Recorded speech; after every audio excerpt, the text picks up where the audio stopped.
Hello and welcome to Early Late Nights. This is a pre-recorded message and introduction for a podcast. Please stay tuned and listen with your humanic ear holes and have a great time with the show. Please listen closely to your host. His name is Ciaran Marchant. Enjoy the show. Sorry guys, I had to cheap out then. Didn't have anybody in. So there was a service for an announcer, an introducer, a sidekick, and I was like, man, let's use that service. So let's hope that it didn't sound too bad. It sounded bad, didn't it? It's fine. It's fine. Welcome to Early Late Nights, the Explosion Network's Esports news show right here on twitch.tv/Explosion Network. We come to you live every Tuesday and Friday at 6:30 p.m. Australian Eastern Daylight Time to bring you the latest news in esports and gaming, as well as 24 hours later on Wednesdays and Saturdays at 7 p.m. there is the video on demand, go up live on our youtube.com/Explosion Network, and also the audio version goes live same time on all good podcast services. So if you haven't been around to the show, or if you haven't had a chance to catch up, please make sure you jump onto it. Make sure you get involved, you subscribe, you like, you do all that. I'll leave that to the end though for you to see what we mean, see what I mean about the show. Hope you had a fantastic start to your week. Right here in Victoria, it's a public holiday. I go back to work tomorrow. I'm work. But over the weekend, we had a fantastic week for esports. We were treated to the League of Legends Grand Finals for 2018. We had Blizzcon 2018 happen over the weekend, which was packed with a billion announcements and events and tournaments and World Cups. So we will be going through, for the majority of the show, we're going to be breaking down BlizzCon 2018, going around all and everything that happened in the show, as well as going into World Cup. But we're going to dive into the League of Legends Championships. One of the things I want to mention before we go in, because I want to admit it when I talk from BlizzCon as a whole, Blizzard, you went full Activision. You Diablo fans from around the world have had some really good announcements lately, with Diablo coming to the Switch, with Diablo 2 being apparently worked on for remastering. So I suppose the Diablo fans from across the world came to BlizzCon pretty excited to see exactly what would play out for their favorite franchise. And they got a mobile game. They got Diablo Immortal. And people were pissed. And I kind of understand why you were pissed, because it didn't seem like Blizzard really understood or had taken notice of Command & Conquer Mobile that was talked about at E3, or every other mobile game that major developers have ever released that the general gaming community really fucking hates. But at the same time, gamers, stop being entitled pricks. Not all of you, just some of you, stop being entitled. Like, it wasn't the best move by Diablo, but, there was a video that was out across the world about a fan that came up in a Q&A and asked if this was an April Fool's joke, and it's like, well, no, douchebag, it's an actual game. So I'm sure people will play it. It's supposedly about getting everybody involved with Diablo. There are rumors that the Diablo 4 announcement was pulled from BlizzCon this year. So I think, honestly, looking back at the Diablo talk, if they had gone into Diablo 4 just a little bit, even 20 seconds at the end, it would have probably saved most of the conference to say, hey, this is a little something to bide you over until Diablo 4 comes out. We are working on it, much like Bethesda did with Elder Scrolls when that was released. Not released, but at their E3 conference, where the new Elder Scrolls game was hinted at. To say, and they laid it down that, hey, we're going to be here for a very long time. It's going to take a while. It's cool. Don't worry about it. Like, it's all peachy. So, not the best move, and I think that was a bit of Activision coming through into Blizzard that I hope isn't a common thing. I hope that's not a big thing, but hey, it is something that we had to experience and see. So, meh. But let's get back into the show. Let's move on forward from that nonsense. Remember, developers make games. You might not like every game, and that's okay. But don't bitch about games, even though like you're supposed to like it on purpose. But whatevs. Let's go into League of Legends. So League of Legends had its World Championships. The Grand Finals happened Saturday night for Fnatic and IG Gaming. And I was very excited going into this event. I thought it was going to be a very big matchup for a lot of fans across the world, with Fnatic being, that European team that haven't been to a final, or pretty much any Western team that hasn't been to a grand final of a World Championships of League since the first season with the original Fnatic roster. So I was really excited, and IG coming back as the first Chinese team since 2014. So, hey, what we should have been in for a very competitive, close set of 5 games of League of Legends. That didn't happen, people. That did not happen, and I'm really sad to say that. What we had play out was we had a full destruction. IG Gaming, God, my brain just break sometimes. IG Gaming managed to take it over Fnatic 3-0. Fnatic did not seem like they were prepared for the games whatsoever. Fnatic was very confident with the grand final going into it, considering in the group stages that both teams had tossed back wins back and forth. There was, IG was a very different team in the group stages of the World Championships. Words are hard, Tranquilo, yes. But they trade wins, so Fnatic had this confidence going in, and that was quickly stomped out by IG. IG took it to Fnatic for a whole 3 games in a row. Like, the pressure was unfathomable. It was quite amazing the amount of pressure that was applied by the Chinese team.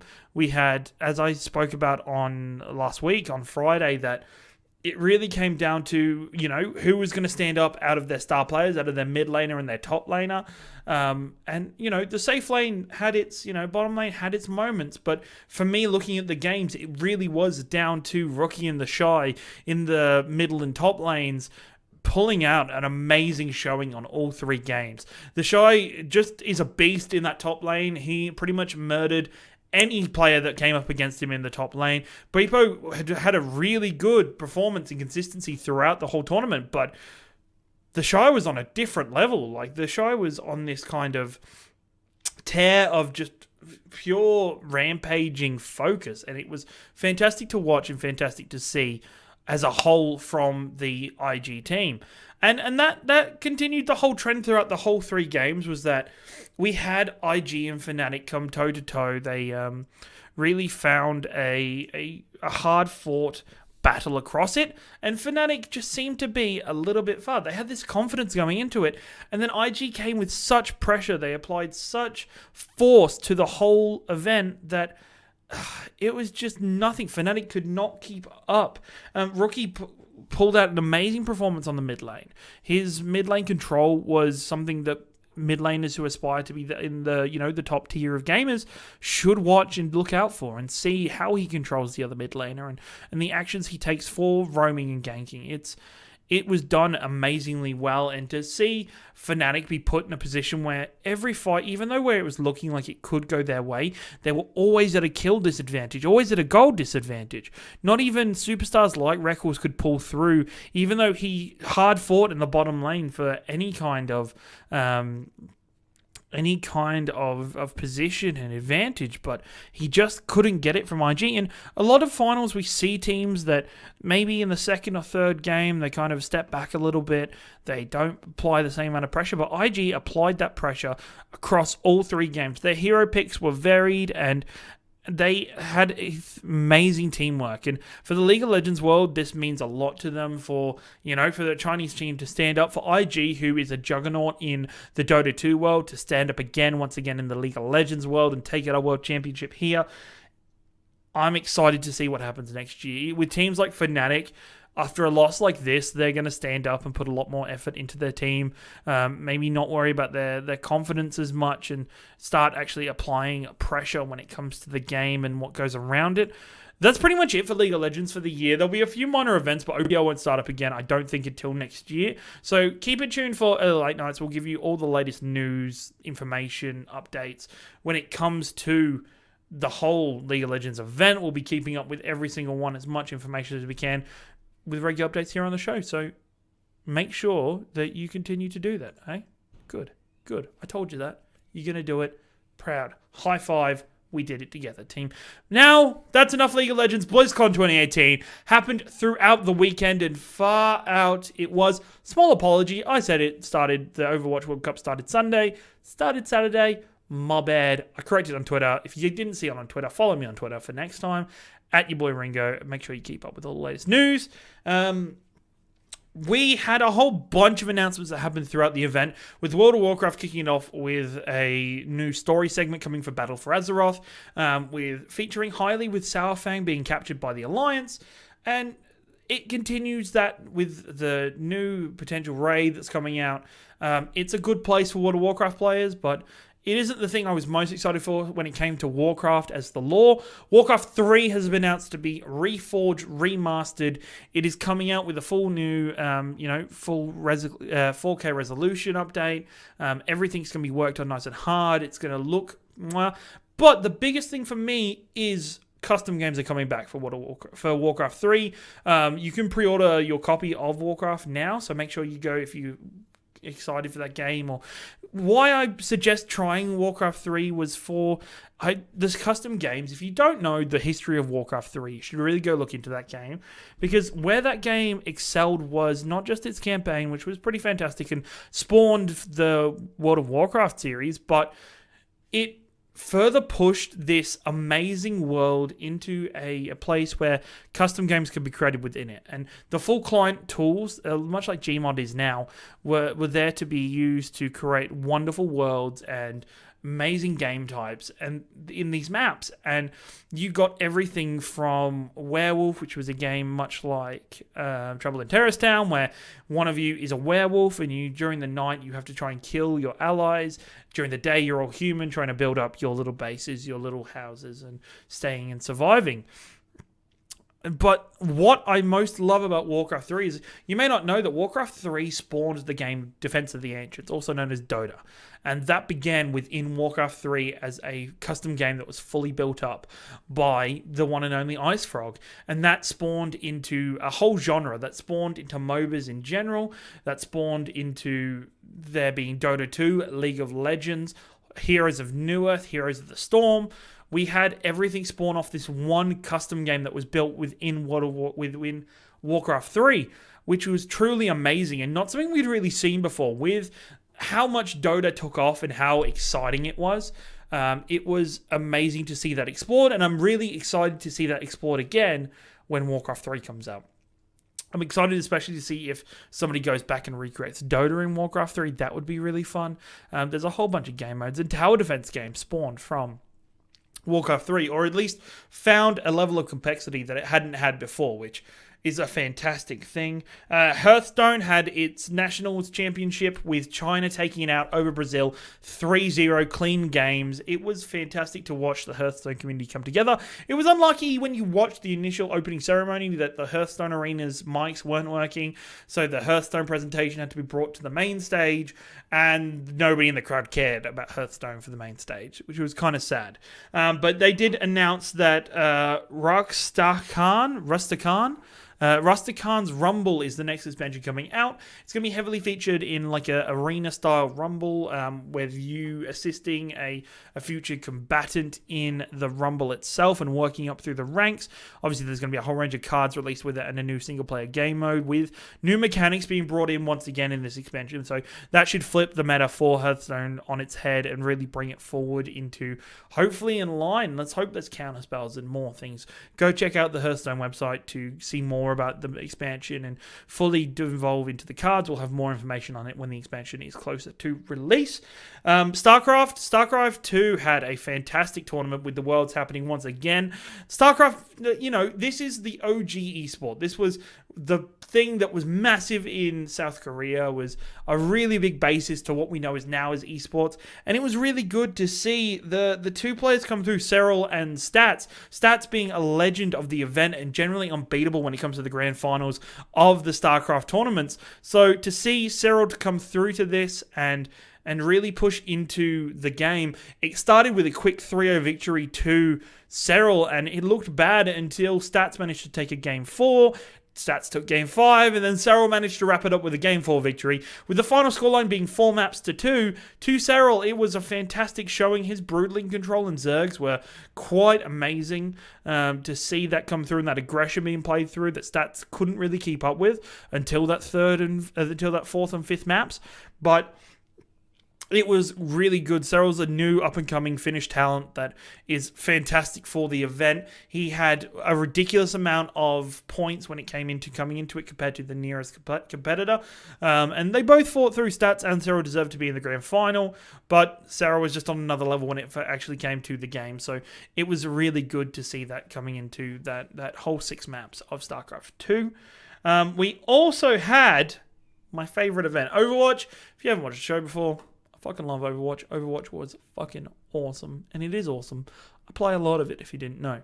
But Overwatch has gotten to be my favorite time for BlizzCon because every BlizzCon they release a new animation or a new cinematic, animated short, whatever you kids wish to call it, and they show a range of characters throughout it, and this one is my new favorite. So it was titled Reunion, and we knew that was the title of it going into the event, and we didn't know what was going to play out. I think because of the graphic design and the art for BlizzCon 2018, we knew McCree was going to be heavily featured, and what did feature really heavily was Route 66. The whole animation takes place in Route 66 with McCree back at the old restaurant, or the diner, as they call it in America, back in the diner where he runs into the Deadlock Gang after fighting with a roguish companion or former companion of McCree's called Ash and her gang, the Deadlock Gang featuring Bob, the Omnic.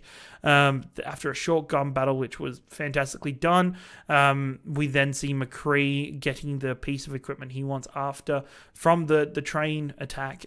He reveals another robot, which we now know as the name of Echo, as she came out of the crate. And so that left us in an interesting position because normally the animations or the cinematics are really, you know what they're trying to show you, that you understand what they're bringing to the table with this animation, you know, what they're doing in the whole event, what they're trying to show you. They're trying to show you a new map. Are they trying to explain a character? Are they bringing out a new character? Or a new map, sorry. Fuck if I know. But what we saw is an interesting feat, and it's my favorite cinematic because it left me wondering who the new character was and what this was trying to show me, because it had 3 potential characters that could have been, in my opinion. They could have been Ash, this cowgirl with, or gang leader, that was a former friend of McCree's with this, this old Smith & Wesson style rifle, or it could have been this Bob, this Omnic, this massive Omnic with a bowler hat and this massive mutton choppy mustache and guns and just seemed like a massive tank. Or it could be this new Echo, which is this robot, that clearly has a really close relationship with McCree, as she reveals herself in the conversation that they have between them, only to see her design being very probably agile by the looks of it, and she seemed to float in the air a little bit. She had these kind of laid back sections, and for me it led to the point where it was like, okay, so what is the which character are we getting here? I would have been really happy if they were like, you know what, this year we're giving you 3 characters, we're giving you a new tank, a new DPS, and a new support. And I would have been like, that is the best decision ever. Good job, Overwatch. Good job, Blizzard. I was really excited, and Jeff Kaplan came out afterwards and hinted at which character it could possibly be. And in the end, we technically got 2 of them. Jeff directly mentioned that Echo was no longer going to be, was somebody that was going to come out later, and they needed a bit more work with her. But the person that stole the cinematic, in everybody's opinion, was Ash, this female gunslinger with this awesome rifle, who displayed a whole range of either just character and ability throughout the whole cinematic, but it came with the bonus of Bob. Bob the Omnic, hashtag Omnics can sweat, as we see throughout the whole thing. But what we knew now is Ashe is this new mid-range DPS that's going to be filling the gap between McCree and Widow in the Overwatch world. She's going to be good long range, good in that mid-range battle, but also having the abilities to kind of move around and fight close as well. The full range of abilities that were announced and revealed for Ashe were her rifle being her primary weapon. She has a carriage gun, I believe it's called, which is like a sawn-off shotgun almost that she can use to do damage, push enemies away, but also propel herself. She can move herself with it. There's also the dynamite, where she throws out dynamite. After a couple seconds, it will explode, or she can shoot it for an instant impact that'll do explosion damage on impact, as well as fire damage to anybody who gets hit by the explosion, any enemies, that is. You're not going to be lighting your allies on fire. But the ulti is the most interesting part of her kit, with Bob being her ultimate. Bob gets called in. Bob, do something! And he runs in, he'll charge people, knock them up into the air, and then sit into a spot for, I can't remember how long though, but sits in a spot like a turret and shoots at everybody within that area. Bob is a fully functioning character, which will allow him to be nano boosted and healed throughout. It's a really interesting point. And the best thing for me is, being a lore nerd, is that they're treating Bob like a character because he is an Omnic. They're not treating him like another turret. They're not, treating him like Torbjorn's turret or Symmetra turrets. He is a character that can be nano boosted. He can be healed. He can be bubbled. It's going to be fantastic to see exactly how he plays out. If you want to see more Ashe, or if you're excited to see more of Ashe, please make your way over and download the PTR right now.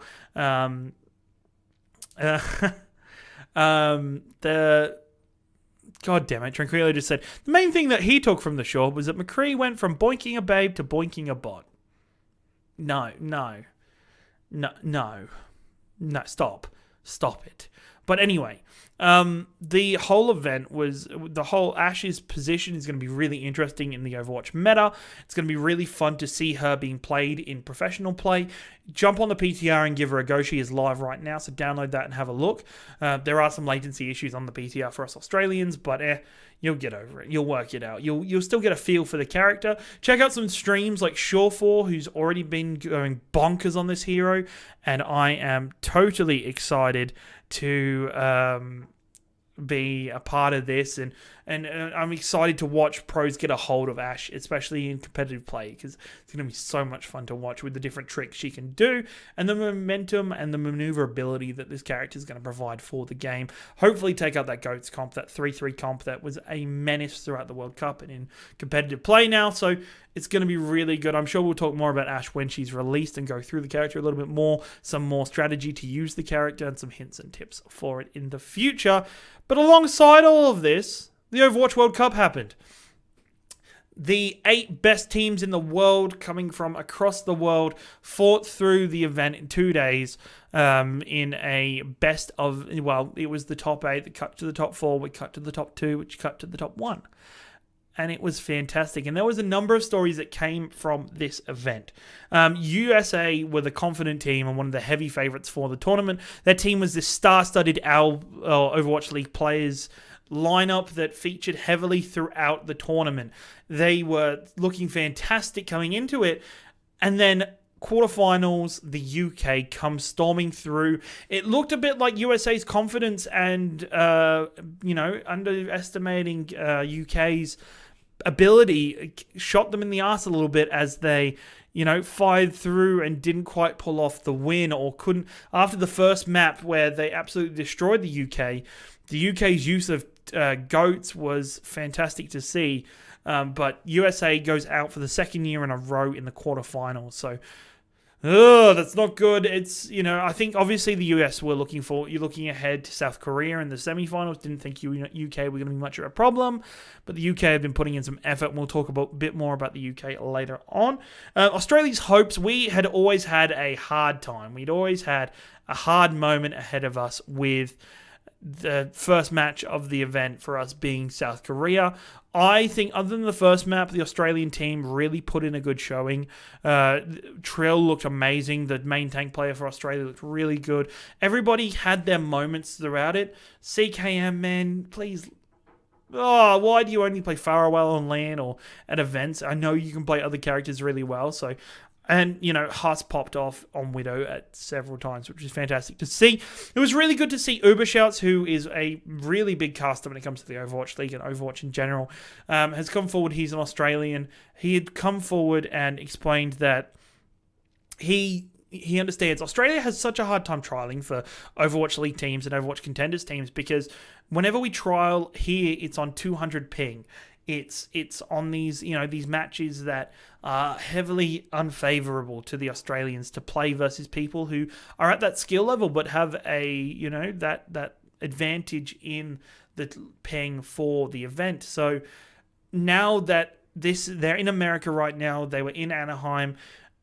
Ubershouts came out and said, I'm contacting teams. I'm trying to get them trials again while they're in America.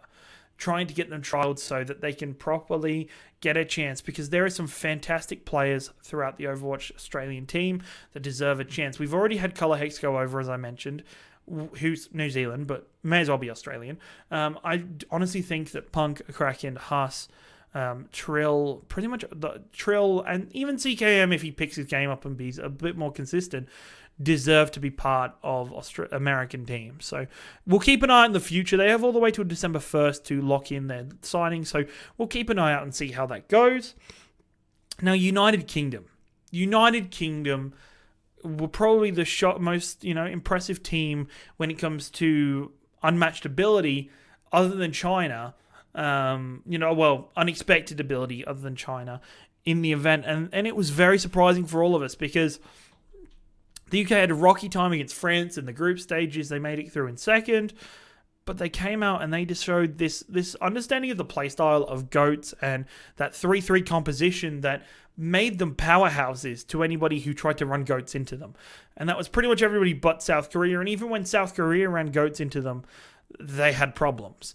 And so my favorite thing and my hope, or when we were watching, was Fusions on that team. Fusions and Kib deserved spots straight away, and Cruz deserved Overwatch League spots once again. Much like Australian players, they play for the London Spitfires Academy team. They need to be picked up. And I was so happy to find out a couple hours ago that Fusions has been picked up by the Boston Uprising on a 2-way contract, meaning he can be played in the Overwatch League as well as in Overwatch Contenders.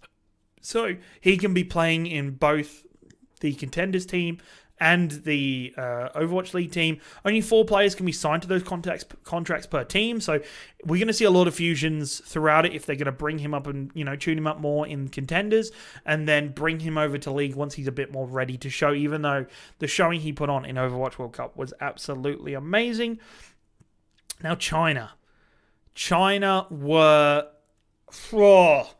they were amazing. They beat team favorites such as Finland, or they had expected Finland to win straight out the gate. Canada was expected to was another favorite of the tournament, but China came out and they put on a great show. Their style of anti-goats was so good, with their main tank players really stepping up. Leave was fucking amazing and deserves everything, and it was really good to see China's come through and really play this style that was very unexpected, going all the way through to the grand final where they fell short to South Korea. And that was because the thing that they got through on the Chinese team did so well, other than their individual plays, was playing against GOATs heavy teams.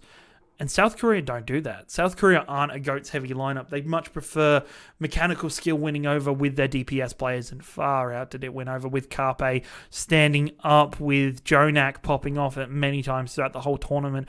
South Korea looked amazing once again, but for the first time they didn't look undefeatable. Even though in the grand final that the two teams didn't match up properly and South Korea won in a pretty quick fashion, it was still something to behold and something for us to really enjoy and really get behind in the games. South Korea looked beatable. People were taking maps off them. People were drawing with them. There was hope. Even though, Fleta had amazing moments on his Pharah, and everybody on that team really performed amazingly. Anamo's Mercy play is fantastic. They look beatable for the first time in the World Cup history, really. And that's really exciting. That's really good to see. So I'm super excited. It was congratulations to South Korea for once again winning the World Cup, but I'm excited to see the World Cup next year and the progression of the Overwatch League to hopefully another team beating up and picking up. Finally, there being a victor other than South Korea in the World Cup. We've had them win 3 times. It's about time somebody else won, don't you think? Now, what happens with OWL? I think a lot of Overwatch League is now going to start picking up more and more players and more from the World Cup. I think the World Cup was a fantastic showing of ability. And what they did throughout the event was really, really good. I was really, really happy with them to see it. So I was really pumped to see that change and that expression, that more players were getting the chance to show themselves off. So what we're going to see for Overwatch League is more teams are going to start picking up free agents across the board. Many of the players from the World Cup that aren't already signed with an Overwatch League team are free agents still. So definitely they can be signed in and they can be playing in the future. If the Aussies don't get signed up, that's completely fine. They just got signed with the Sydney Drop Bears, so we'll see them play for the Drop Bears, hopefully, in the season in the contenders if they don't make it to America. But I really hope that several of them do make it through to America now. And what if you're saying to me, Ciaran, I want to be there one day. I want to play in the Overwatch League, or I want to play in the World Cup. I want to be that good. I want to stand up to that. What I'd suggest you to do is go ahead. You can still download it. Go download the Overwatch Spectators Spectator client and go back and watch it. It's a fantastic resource that can be used to view the matches from the World Cup and view them from each player's perspective, as well as free camming the whole event. If you want to be good at Mercy, go watch Anaheim. Go watch individual players. If you want to be a good main tank, go watch Fusion. Go watch South Korea and how they work out, why they make certain decisions. It's fantastic to see. I'm sure we're going to see more and more coaches and analysts use the Spectator client to really further deliver, but it's going to be fantastic. Now, you've come to the end of Early Late Nights for today. This has been Early Late Nights, your esports podcast right here on the Explosion Network. Make sure if you want to keep up with all the news I was tweeting out about the World Cup, follow us on at Explosion Pod for our Twitter account for the Explosion Network, or at your boy Ringo to follow me more closely and hear about my ranting, some random thoughts throughout the day. If you want to follow the channel, make sure you hit that heart button right here on Twitch so you know, and make sure you hit the notifications so you know every time we go live or when there's different shows available on Twitch. It'll tell you, it'll let you know. If you have Twitch Prime, chuck us a subscription. Be involved with the show. It'll be really good to see you. Make sure you chat and hang out every time. This show goes live every Tuesday and Friday at 6:30 p.m. right here on twitch.tv/Explosion Network, where we talk all things esports. Esports news, esports events, esports random bits of gossip, or Ciaran tries to randomly be funny. But whatever. If you can't be here live for the show, don't worry about it. We'll be here. The video on demand will go up on our YouTube channel, youtube.com/Explosion Network, 7 p.m. on the Wednesday and the Saturday. Make sure you subscribe there and hit that notification bell for when you know when we publish any of our videos or any good podcasting services. Once again, subscribe to it, 5-star review it. Say, Ciaran, you're dreamy looking. Thanks. And I would appreciate that. But thank you very much for joining me. Make sure you stick around for nothing tonight. But make sure you tune in. Tune in to Late Nights on Friday night. If you got podcasts, listen to our new gaming podcast, Arcade Couch, which we released every Saturday. I'm recording that later today, so that'll be fun. Anyway, thank you very much for joining me. Make sure you get good at your games that you love. And make sure have some fun at the same time, hey? Also, don't be toxic. Maybe be a little bit. Anyway. See ya.